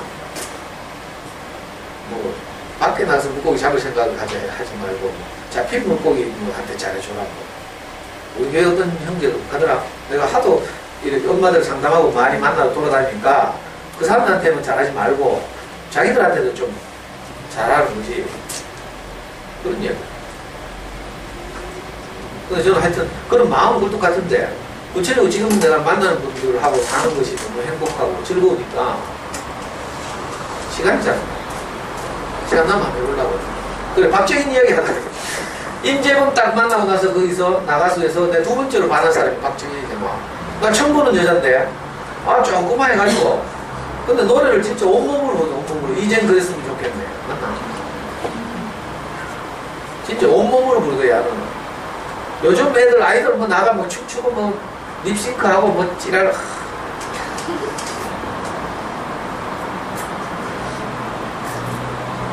그러니까 이 여자 보면요, 진짜 노래할 때 몰입하는 거예요. 온 막 혼신을 다해서 이렇게 하는 거예요. 이런 멋있잖아요. 자기도 이런 거, 자기도 하는 거. 남이 뭐라 하든지 상관. 아까 장한난처럼.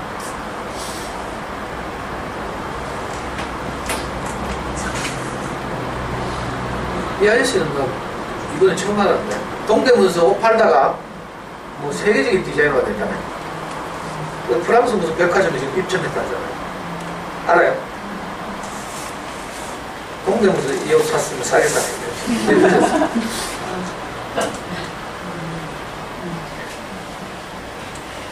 김연아 동영상을 지금 시간 없어서 보여줄 수가 없고, 자, 이 몰입한 사람들의 공통점이에요.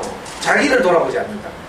여기서 어려운 말하면 외적 조건을 잊었다 이렇게 표현하는데, 내가 누군지, 내가 뭐 내 상태가 어떤지 이걸 돌아보면 우리는 사망에 빠지죠. 어둠에 휩싸이기 쉽고 생각에 함락당하죠. 항상 그죠? 우리 인생이 어두울 때 어떤 줄 알아요? 내 머릿속으로 뭐 생각이 딱 들어와. 그 생각을 하기 시작하면 내가 그 생각에 딱 함락당하죠. 매몰당하죠. 그러니까 나를 돌아보게 되죠. 아이고 내 행패가 처리가 이런데 저런데 이런 생각을 하게 돼요. 이게 이제 우울, 불행으로 가는 길이죠. 그러니까 내 안에서 행복을 찾으려고 하지 말고 나를 돌아보고 뭐 이렇게 해서 거기서 내가 만족을 얻으려고 하지 말고 항상 어떻게 하라고요? 나의 외부로 눈을 돌려야 돼. 나의 외부로. 자, 사람은 살아있는 것도요, 내 바깥에 있는 산소를 들이쉬어서 살아요. 그렇죠? 자, 우리가 활동하는 것도 내 바깥에 있는 음식을 내 안으로 들여보내서 내가 그걸 소화할 때 내가 살아있게 돼요. 그렇죠? 그러니까 사람의 구조가 이래요. 이걸 잊으면 안 돼. 내 안에 무엇이 있다 이렇게 생각하면 속는 거예요. 불교에서는 물론 이렇게 말하니까 미안하긴 한데, 불교에서는 내 안에 붓다가 있다 이렇게 말하죠. 내 안에 부처가 있다. 그런데 번뇌, 망상 이런 것들이 이걸 흐리게 만들었을 뿐이다 이거예요. 그래서 내가 아까 말한 삼매에 이르면 모든 시름과 이런 걸 놓고 그죠? 어떤 무아지경에 빠지면 내 안에 있는 붓다가 발견된다 이거. 그래서 이제 많은 분들이 정진의 길을 가고 이렇게 하거든요. 근데 이게 쉽지 않고 그죠? 내 안에 있는 붓다를 발견하려면 굉장히 어려운 일이죠. 뭐 있다 하더라도 저는 있다는 생각이 안 들거든요. 제가 이제 우리 스승에서 배운 바에 따르면 사람의 구조는 이렇대. 사람은 숨이 들어오면 살고 숨이 끊어지면 죽는다. 그러니까 결국 외부에 있는 숨이 문제라는 거죠. 숨을 쉴 수 없게 되면 죽는다. 자, 외부에 있는 음식을 잘 조리해서 우리가 소화하면 여러 가지 과정을 거치죠. 물론 조리도 하고 입에서도 깨고 위에서도 또 운동을 하고 이래가지고 소화하죠. 그렇게 해서 운동 에너지가 되어가지고 우리가 살고 있습니다. 자, 정신적인 영역도 마찬가지예요.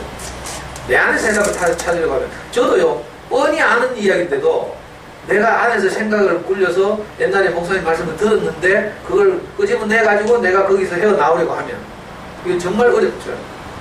근데 그렇지 않고 누군가가 내게 와서 니 괜찮다 이렇게 말해주면 돼. 그럼 내가 확 살아난다니까. 내가 그래 나는 괜찮아, 괜찮다고 목사님 말씀하셨지, 선생님이 뭐 뭐 인생은 이렇게 비교하는 거라 하더라. 뭐 내가 아무리 내 스스로 막 이렇게 이걸 리바이벌 해가 노트 옛날에 적어놓은 거 막 끄집어내고 막 이렇게 해도 이게 쉽지 않죠. 근데 실제로 어떤 줄 알아요? 살아있는 사람이 딱 와서 내가 한마디 해주는 거라. 이게 괜찮다 이렇게. 저는 미장원에 갔다 오면요 항상 그걸 쳐다보면서 아씨 이렇게밖에 못 갔나 뭐 이런 생각이 들거든. 근데 우리 현숙 씨가 자기 기분 좋을 때 그런지 몰라도 이번에는 선생님 머리 잘 어울려요. 따뜻하다니까. 그러면 내 미장원을 갔다 모든 시름을 내가 딱 잃어. 누구라도 한 사람이라도 괜찮다 해주면. 근데 지난달에는 안 괜찮다 하고 어색하더라 이렇게 하더라고.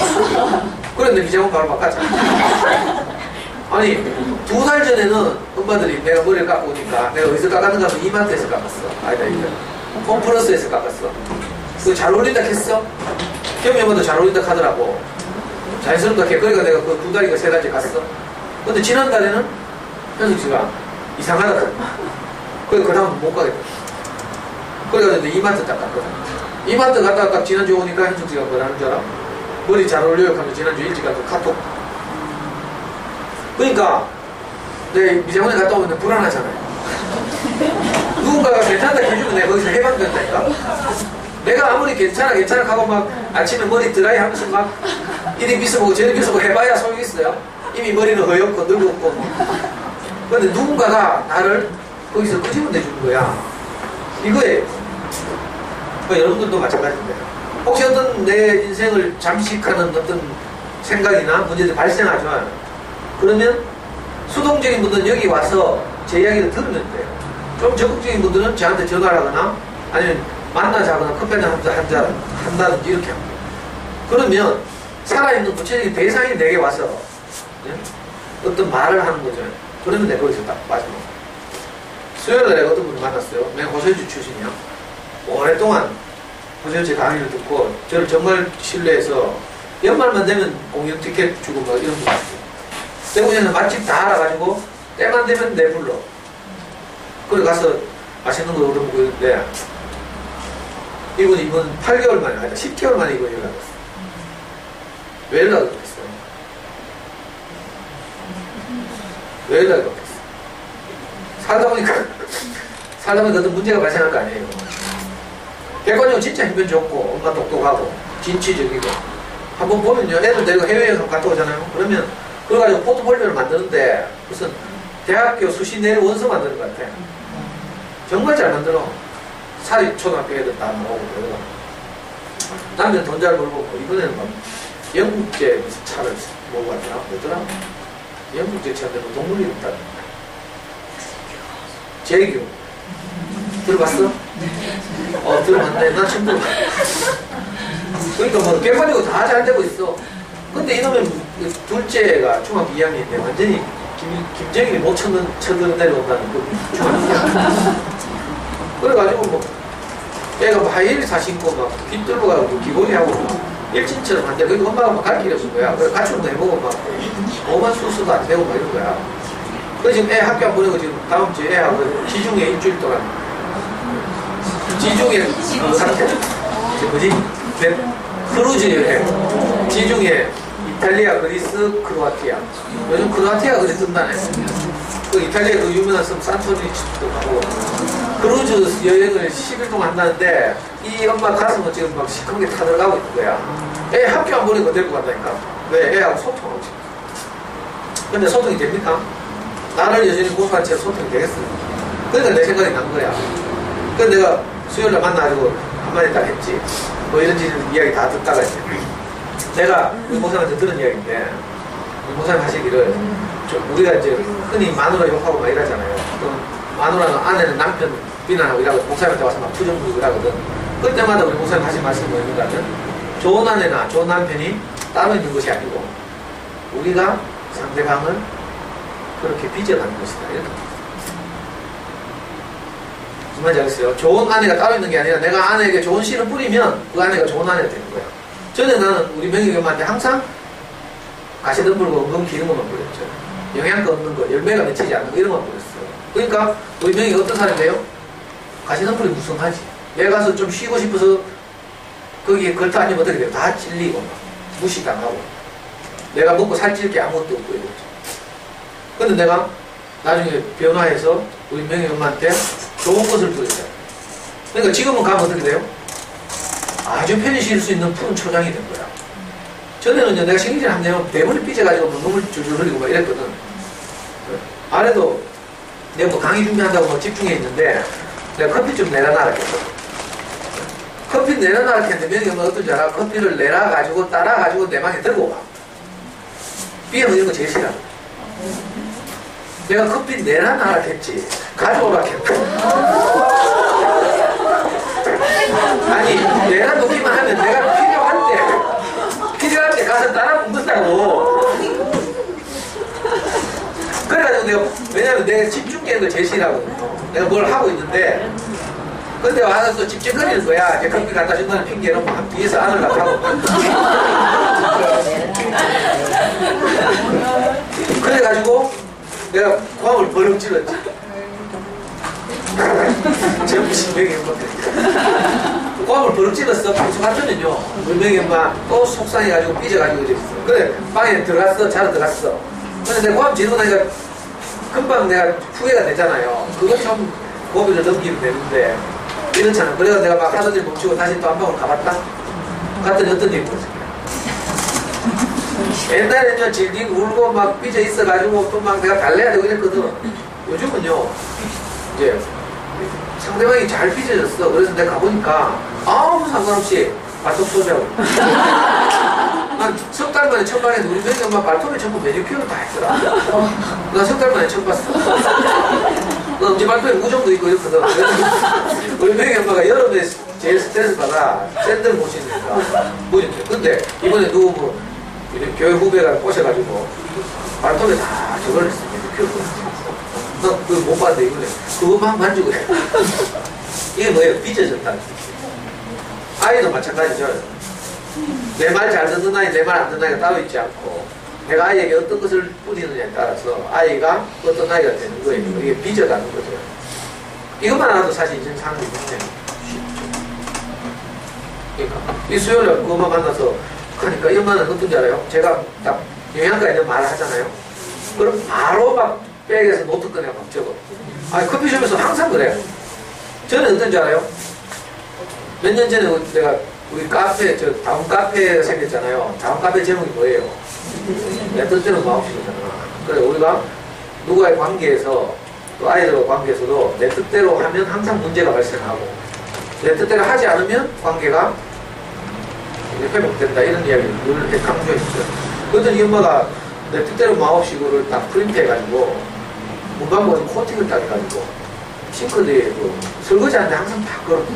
내 집에 돌아가고. 아, 그때, 야, 내가 하는 이 보살없는 말을 이렇게 귀하게 했구나 싶었는데, 그때 큰 감동을 받았습니다.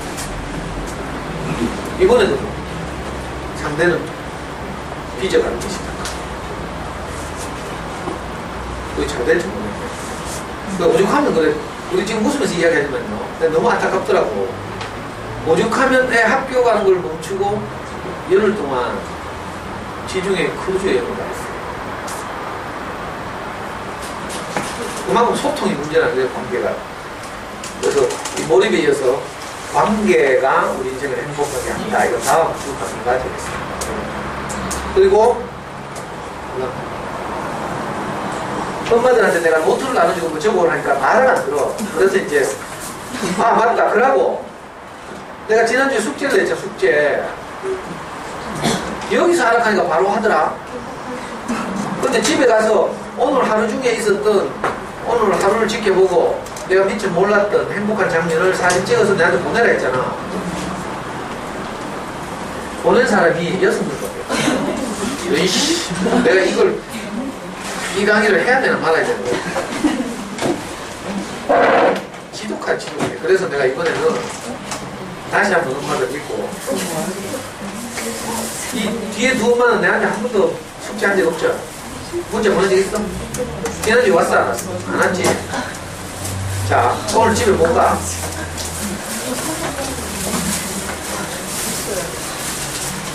야, 이거 10cm씩 하자니까 20cm씩 잘라가. 나를 괜찮아. 자, 숙제. 정말. 그런 거 아니야? 자, 오늘 안으로 지금 시간이 많이 됐으니까 지금 여기 현장에서 못하니까. 현장에서 못하니까 이걸 집에 가서 오늘 안으로 이걸 다 터뜨리고 그 느낌을 얘한테 문자로 보내주세요. 알아요? 자, 남는 거 가져가서 애들도 하게 하죠. 이거는 음미합이 원래 과제인데, 지난주에 했어야 되는데, 남는 거에서 애들 가져가는 거예요.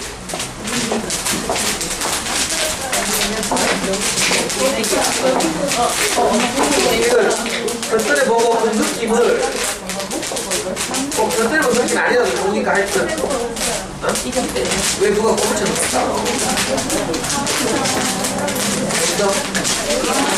이거 경희 엄마가 교육에 보온한다고 이거를 몇 마리를 주문한 거야. 몇 마리 20마 주문했나? 주문해가지고 남을 것 같아서 딱 잘라온 거예요. 이게 아주 고급 수업이야, 이게. 또 모르는 거 지금 막 보고 있지. 알았죠? 1시간 늦을 때마다 일정 값죠.